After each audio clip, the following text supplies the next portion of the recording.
Hello everyone and welcome to the Grove. My name is Hawk and today I'm talking about this year's CubedCon. For those who don't know, Cubed is an in-game Minecraft convention that takes place every year.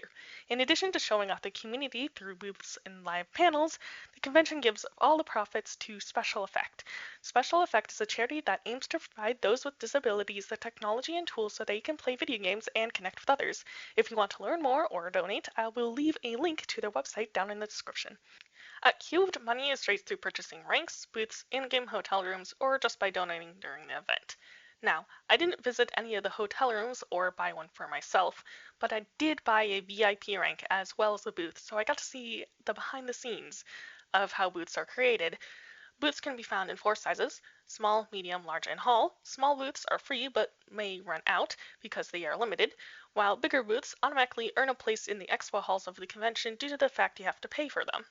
Applications for booths are open sometime in July, or at least they did this year, and once accepted, builders can get access to a creative plot world to build their booths up until about a week before the convention so that the organizers can place all the booths into the expo hall.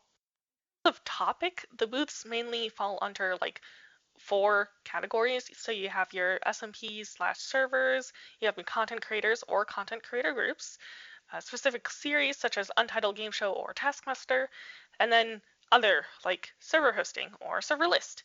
This year, Minehut was a sponsor for the CubedCon convention, so there was a specific section for just those types of servers. I purchased a medium booth because I wanted to make a booth for Lorecraft SMP. Lorecraft SMP is a role-playing server, and I made stalls to feature each of the major characters within the story. I actually managed to be online when the Cubed Cam was visiting my booth, so that was pretty cool, especially when I realized that the 2 characters that had their bio read were played by Red Wolf and Luthra, who have been with the series since episode 1 of season 1, so that was kind of funny. And I do really like how the whole booth turned out. I'll also leave my recap and season 2 playlist links down in the description if you want to watch those and learn more about Lorecraft. That I helped on was the Moonlight Productions booth, which is about a Minecraft TV, Minecraft role-playing production group. I helped design the interior of the moon, taking inspiration from different aspects of filmmaking, such as costume design and green screens. I just happened to be on the booth building server one day and got connected with the owner of the booth. And now I'm going to be a writer for their team, so that's going to be fun. A third booth I will highlight is the Aeven Booth. It's about a MMORPG that is currently in development. It's going to be a server. I have had fun playing on the combat beta on my streaming channel, and I'll leave a link down to their YouTube if you want to learn more about them. And like a lot of booths, there were parkour for those who tried, and the vine jumps were so hard. But it does not compare to the 20 or so minutes that I have of me on a different booth, just singing while trying to do parkour on that other booth. I just kind of started singing and kept going with it. I'm thinking of just posting that one as its own video. So moving on to minigames. 2 minigames or classic ones, just PvP, you jump in the hole and get gear and try to survive. And then you have Spleef, which is Spleef. But there was also this game called Flick Flack. Players use buttons and arrows to get their opponent to fall into the water. The buttons can disappear platforms and spawn TNT. I wasn't that good because for some reason at the beginning I forgot that to use buttons in Minecraft you need to use right click. I don't know why, I just did, but it was fun anyway, and eventually I figured that out. I spent day 3 primarily hanging out with friends at the convention, and I don't have footage of them because I didn't want to record while hanging out with them, but I do have footage of the lovely fireworks display at the end of the event. So there's that. I'll leave a link down below if you want to learn more about Cubed, especially considering it's free and likely will be going on next year. And this next section is going to be just me going over the character stalls of the Lorecraft CubedCon booth because I realized how short the video was while I was editing it. So I added Oxide Daisies because they're my favorite. I added Grindstone because it connects to someone in their past, and I use grindstones a lot when I'm like disenchanting stuff. And then I like bows and arrows, so fletching table. Then bookshelves, because books, I love reading. Then I have a poppy and a plant, because that's supposed to be a connection with villagers.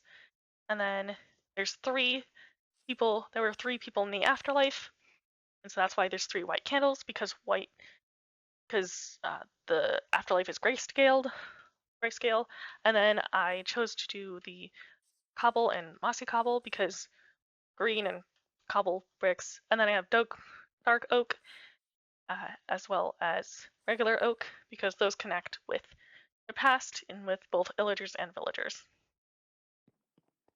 And then we got Kiss, redstone because of engineering. Again, technically has an adopted kid. Purple because loves the color purple but still has candles because of the afterlife. And then the actual exterior is based off of the home design. And then loves purple, so that's why there's purple. And also is going through a potion master arc. So, brewing stand.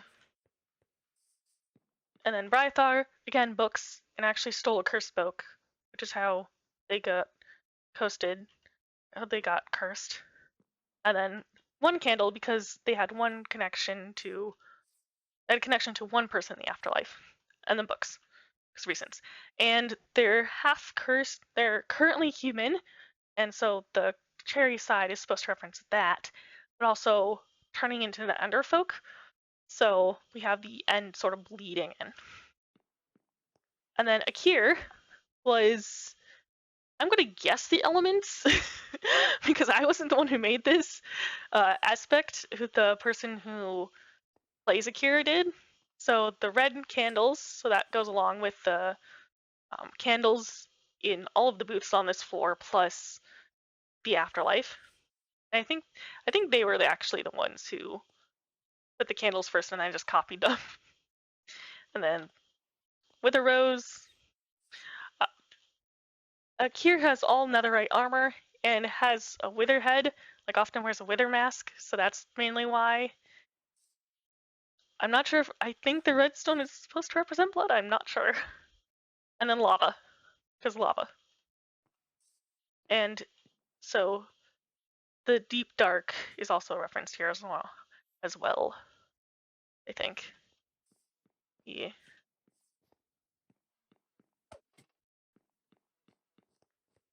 Then you also have Slate, who as constructed the outside,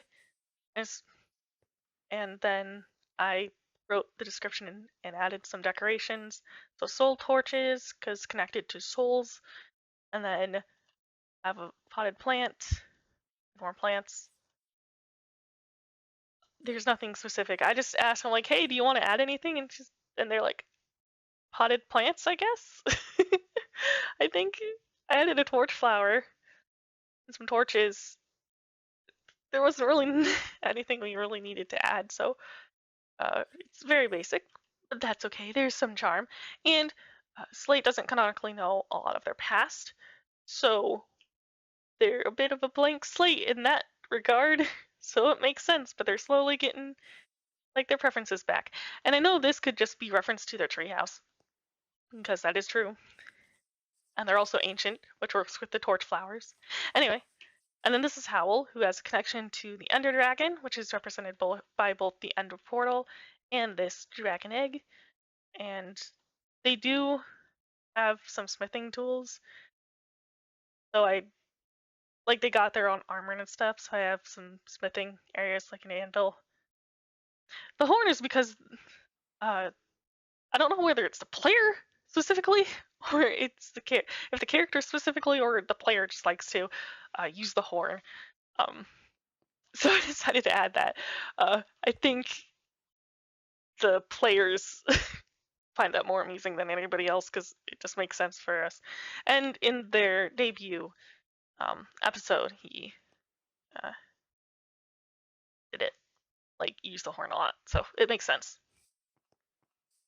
Then you have Rando, who has connections to redstone, bees because of honey, and was a robot in season 1. Rando played a robot in season 1 for character Rando. And then you have Red Wolf, who is from the Nether. So you have the wolf, and you have the fire because connection to Aji, technically, fire goddess. Just supposed to be Nether themed. And of course, we're in season 2.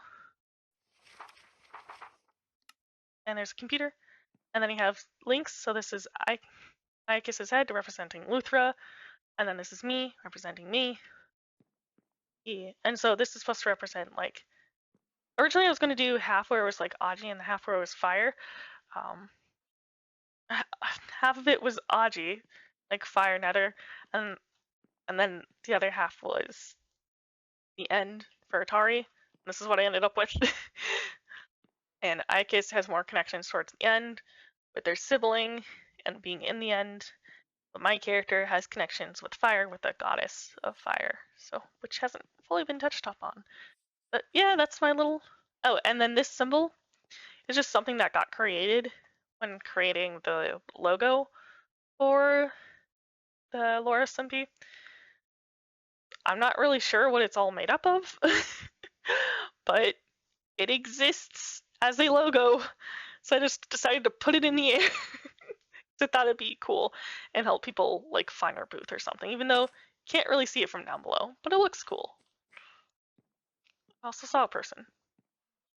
Oh, and then I had these little tables because I needed something to fill the space because it looked empty, so I just added tables and it looks good. So. And that's it for this video. Thank you for watching, and I hope you have a good day, night, whatever time it is for you, and hope to see you next time. Goodbye!